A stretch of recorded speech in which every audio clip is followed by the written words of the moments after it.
Hi, today I'm going to be doing lesson 2 of my non-Western music unit. This lesson is over a non-Western tonality.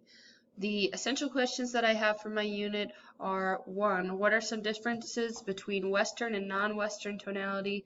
2. What is a raga?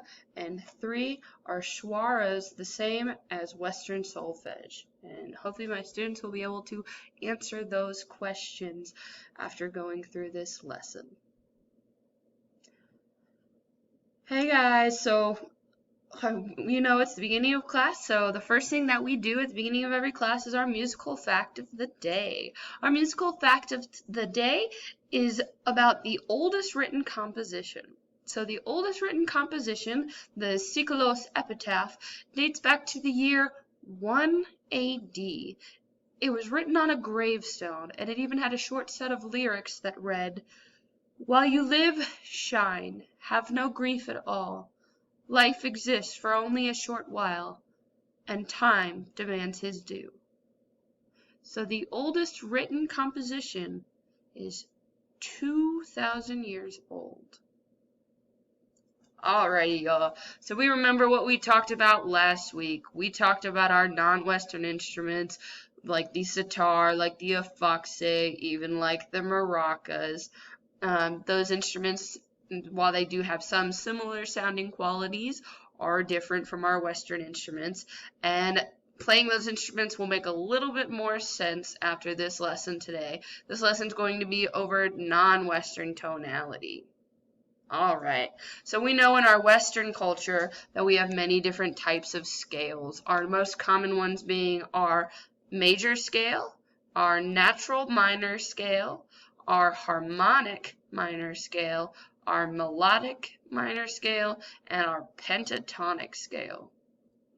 So to review through those, if we were to do our major scale, which is our most common scale in Western musical practice, if we were to do our C major scale starting on C, that's the one that sounds like this.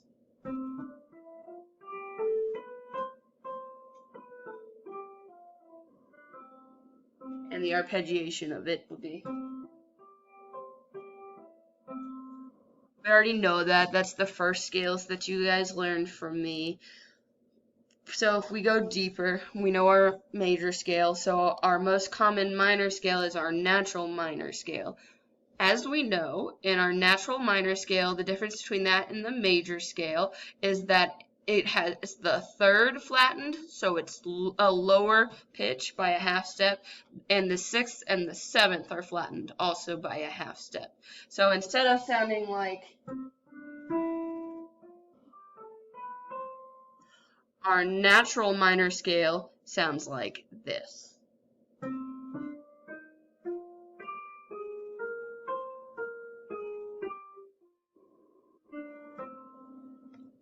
And we've heard that in plenty of famous pieces, especially within our Western band literature and choral literature. We also know that our natural minor scale is always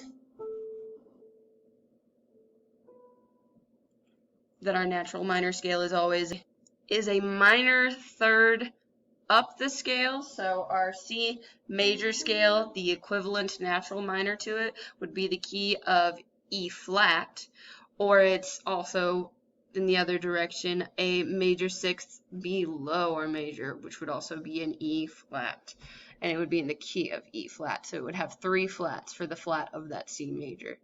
So going over our major scale and our natural minor scale, we also use our melodic minor scale, which going up the scale is the same as our natural minor scale, but what differs is what happens on the way down.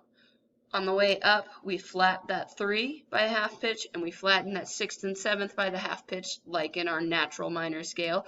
But on the way down, we do not flatten that 7th and 6th pitch. So while it sounds like the natural minor scale going up, flat, flatten, flatten, back to our Do, back to our C, an octave higher, on the way down, it sounds like our major scale.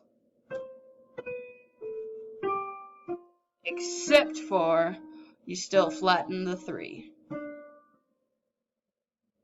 After reviewing through our major scale, our natural minor scale, and our melodic minor scale, we also have our harmonic minor scale. So the difference between the harmonic minor scale, the natural minor scale, and the melodic minor scale is that you still flatten that third pitch and you still flatten the sixth pitch, but the seventh stays the same that it would be in the major scale.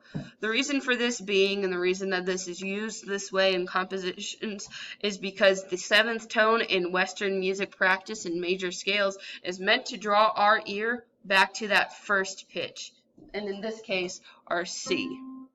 It's supposed to, because in Western music practice, whatever the key is of that piece, your ear is generally automatically drawn to the first pitch, which in the key of C is C, or to the fifth pitch, which is the dominant, which in the key of C is G, as we all know.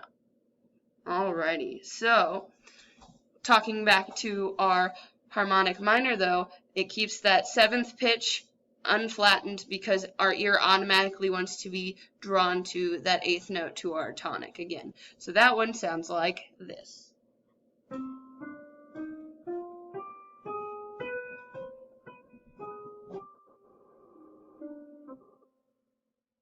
This is also often the scale that, despite not being a non-Western scale, many Western composers would use in early music to make it sound a little bit more uncommon, although it is very common in our modern music practice.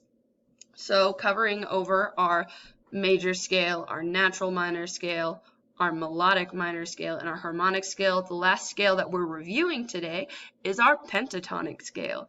So our pentatonic scale only uses 5 notes, but it is not the first 5 pitches of our major scale. It is instead the first, second, third pitches, and then it skips to the fifth and sixth pitches. So that one sounds like this.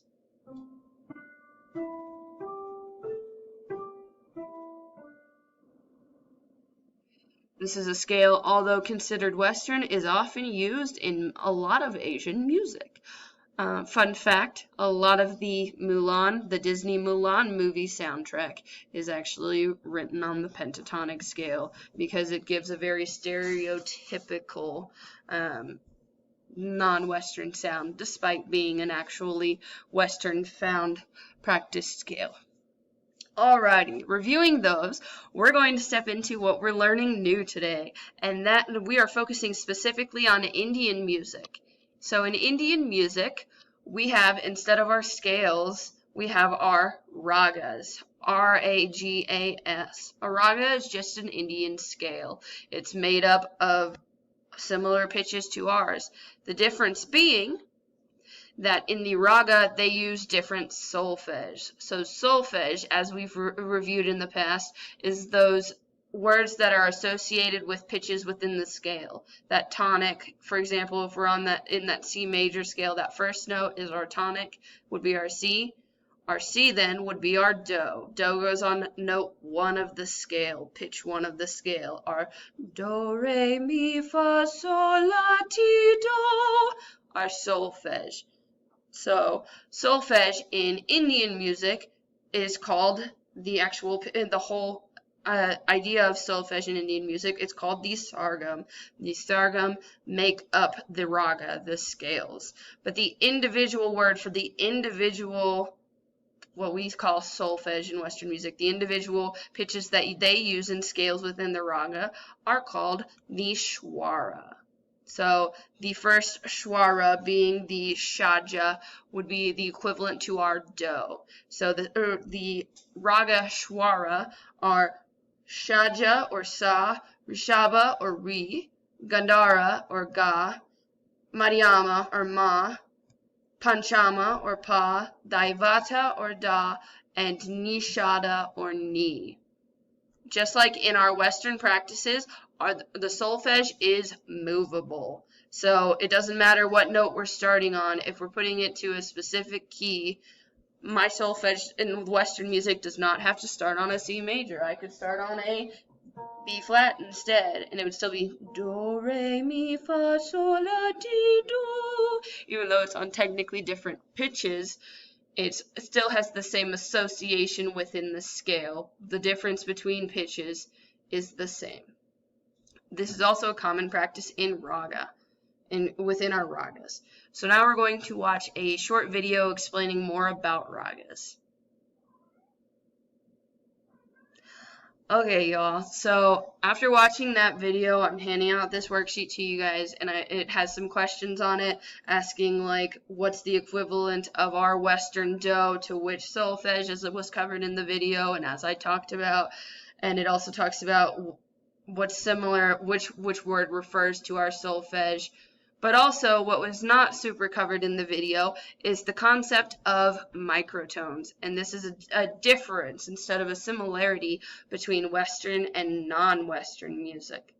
So within Western practice, as we know from listening to our scales, there's a set difference between two pitches.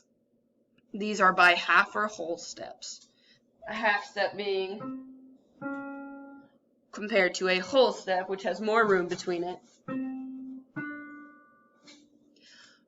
So these are half or whole steps, but within Indian practice, it is very common to use microtones. The definition of microtones being notes that fall between the keys of the piano, tuned in equal temperament. This means that the pitches that they hear are any pitch possibly heard by the human ear.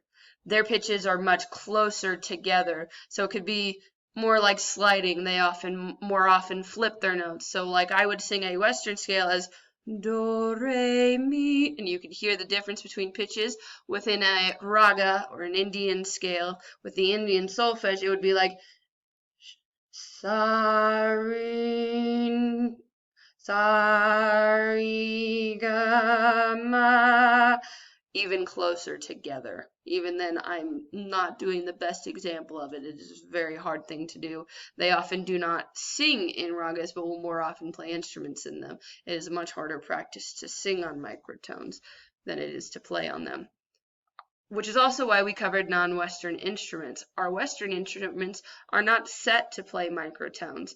What we consider on pitch or not could be considered microtones, whereas we would consider something flat or sharp, which is a very interesting concept. So with the concept of microtones, in Western music, we have set pitch tonal centers, basically, which means, like I said, we have a whole step or a half step between notes, whereas theirs is much more finely tuned, much smaller increments of the pitch. As well, it talks about in the video how there's the concept of parent and child ragas. Parent ragas, which this is a difference between our scales and Indian scales of ragas. Parent ragas are kind of like that major and possible minor scales. So these are set up in the same way ours are. They go straight up and they go straight down. But different ragas can be built off of that, kind of like how our pentatonic scale uses the first, second, third, and then the fifth and the sixth to create a different scale. Child ragas can pull bits and pieces from parent ragas in that same regard. So it could be, instead of using the full sargam, it can use specific swara and be like sa, pan, dai, ga, madhyama, which doesn't sound like any kind of scale but that we know, but within the Indian music practice, that is one of the many different types of child ragas. Alrighty, guys. So basically, to answer those questions that we talked about at the beginning, one of the main differences between Western and non-Western tonality is that we have fewer sets of classical scales. As well, we have whole steps and half steps in our set pitches and set tonal centers, whereas in Indian music, they have microtones. As well, a raga is just the non-Western version of our Western scales. It's a way of organizing pitch that makes sense to us. And as well, swaras are the same thing as Western solfege. Individual swaras like sa would be equivalent to our do. They're movable with on pitch, but the relationships between the words are the same. Alrighty, guys, it's time to dance out. I'll see you next week.